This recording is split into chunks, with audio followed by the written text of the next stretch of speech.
جب دنیا اندھیروں میں گھری ہوئی تھی، ظلم و جبر اپنی انتہا کو پہنچ چکا تھا، تب ایک ایسی روشنی چمکی جو رحمت اور ہدایت کا پیغام لے کر آئی۔ السلام علیکم۔ آج ہم بات کریں گے اس محبوب کی ولادت سے لے کر ان کے اعلان نبوت تک کے سفر کی، جو ہمارے لیے رہنما ہے۔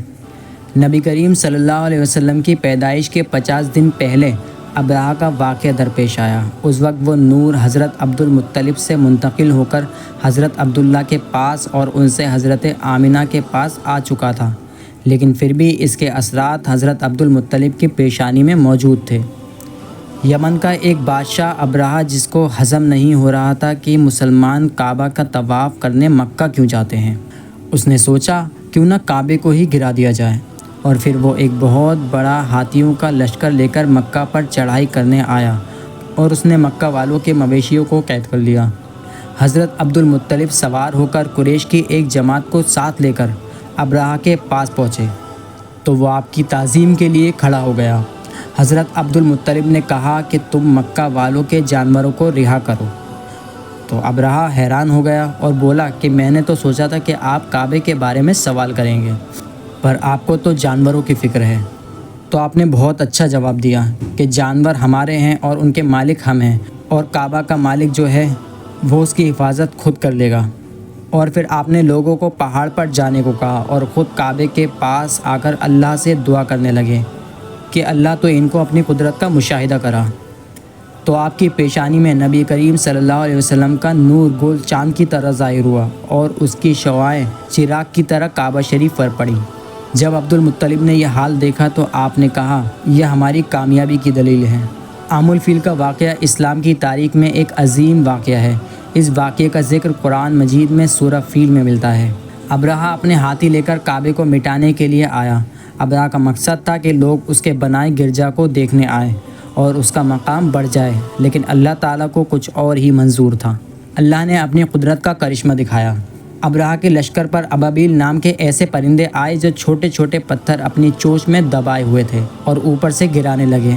ہر ایک پتھر پر مرنے والے کا نام لکھا تھا اور یہ لشکر تباہ ہو گیا۔ ہر ایک پتھر ابرہہ کے لشکر میں موجود ہاتھی کو سر سے لے کر پاؤں تک چیرتا ہوا جاتا۔ یہ اللہ کی قدرت کا کرشمہ تھا کہ جو نبی پاک صلی اللہ علیہ وسلم کی ولادت سے پہلے ہوا۔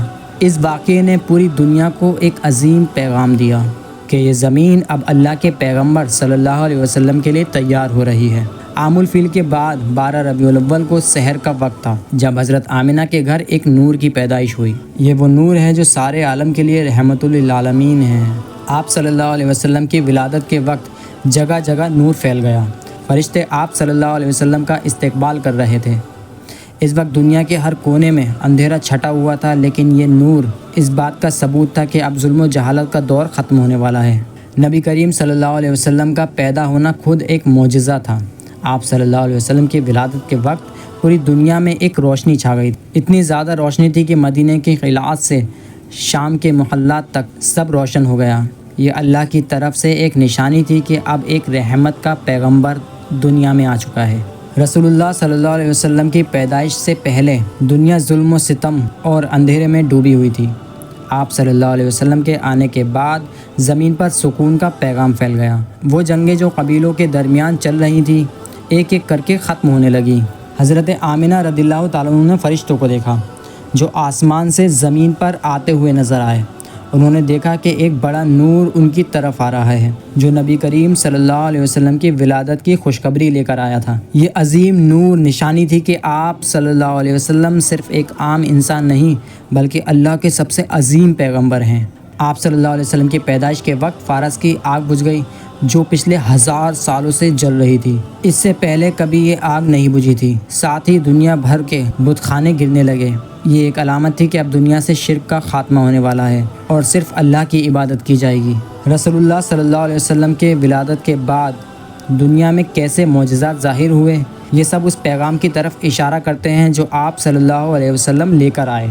ایک اللہ کی عبادت، انسانیت کا عزت اور رحمت کا پیغام۔ آج بھی ہم ان معجزات سے سیکھ سکتے ہیں کہ اگر ہم اپنے نبی صلی اللہ علیہ وسلم کے پیغام پر چلیں تو دنیا میں امن اور سکون کا نظام قائم ہو سکتا ہے۔